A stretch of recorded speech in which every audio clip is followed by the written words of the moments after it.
Salut les gars. Salut les filles. Aujourd'hui, on va reprendre notre patron. Patron. Arrête. Et on va Arrête, tout découper tout autour pour pouvoir reporter tout ça sur le cuir. Le cuir. Pour pouvoir découper, on va se servir notre cutter de coupe. Et c'est moi qui l'ai fait. Sinon ça va, t'es concentré? Ça va? Oui, je suis prêt. Ouais, t'es prêt toi? Ouais. Ah ouais. J'aime bien. Ouais, c'est bien, faut lever l'âme comme on dit dans les pays anglo-saxons. Ah ouais, ouais, mais faut t'en aiguiser le cutter. Ouais, il va bien, tu l'as fait, là, hier. Ah, c'est moi qui l'ai fait. Bah, bien sûr. Voilà, forcément. C'était magnifique, sans fait. Sinon ça va? Merci beaucoup. Ah déjà? Cool.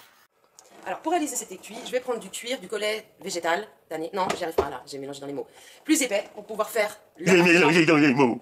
Oh mais ça suffit, oui, pour pouvoir faire la partie jambe et le martyr pour que ça soit donc plus rigide, plus solide pour pouvoir faire notre couture et protéger notre tranchant. Et pour le capot, je vais prendre un plus souple qui est à peu près à 2000 d'épaisseur. Voilà. Alors on positionne notre patron sur notre cuir, on se prend un petit stylo bic, on plaque nos doigts sur notre martyr et on commence à faire le tour mais sans trop appuyer sur le martyr pour pas que ça déforme. Et on suit naturellement notre dessin.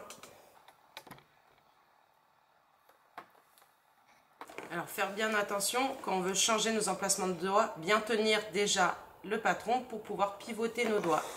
Et on fait tout l'autre tour.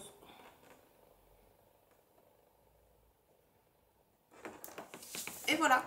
On reprend notre cutter de coupe qu'on va bien tenir droit pour pas avoir une mauvaise découpe. On dit vertical parce qu'il est tout droit déjà. D'accord, vertical parce que si vous le penchez un petit peu, vous allez perdre 5000 de longueur sur votre cuir et ça va être tout pas bon pour pouvoir faire les trous et coudre.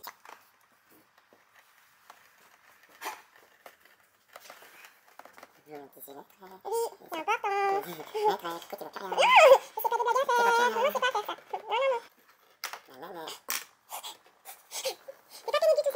je sais. J'essaie de pas être pénible. Parce que bon, quand même, il faut faire un minimum de gentillesse, un minimum de droite, c'est un gros bordel. Non, ça va, t'es concentré là? Oui. C'est bien. J'ai passé 3 pieds donc je fais 2 passages. D'accord. Moi j'imagine que ça fait 3 passages le gros qui fait.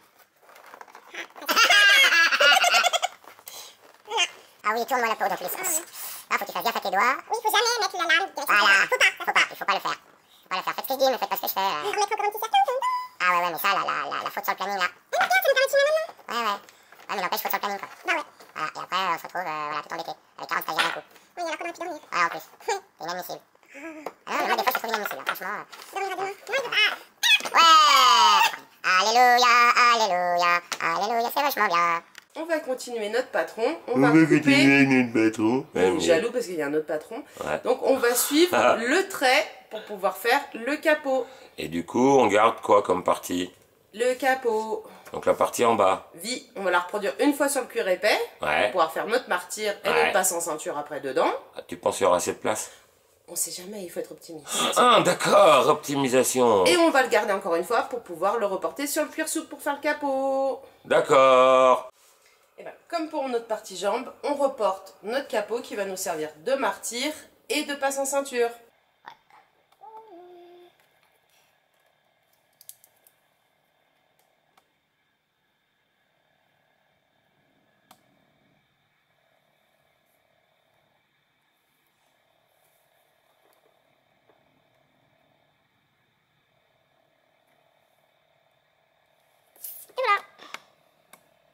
Pour notre martyr, on va reprendre notre capot qu'on vient de découper en 3 mm. Et notre couteau, on va le positionner et on va pouvoir dessiner tout autour de la lame notre martyr. L'idée de prendre notre couteau comme patron pour notre martyr nous permet d'être le plus précis possible pour notre étui. Oh. Oui. Donc on tient notre stylo bien droit et on fait le tour de notre lame. Oups, sans bouger. On recommence. On se repositionne et hop. Voilà. Trop bien. Martyr est découpé. Capot. Mais non, c'est martyr, ça suffit. On va pouvoir découper notre dernier capot Martyr. dans le cuir le plus souple. C'est pénible. Donc on place notre capot et comme tout à l'heure, on suit bien notre capot.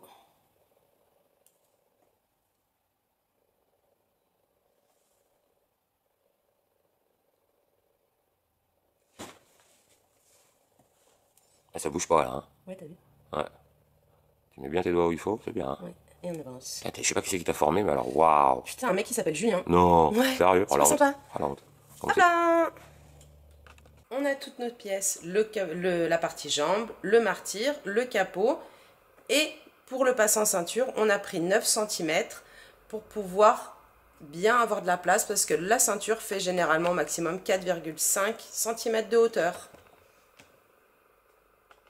La prochaine fois, on pourra passer à l'assemblage, à la teinture, au perçage et à la couture. Bisous à tout le monde, à la prochaine!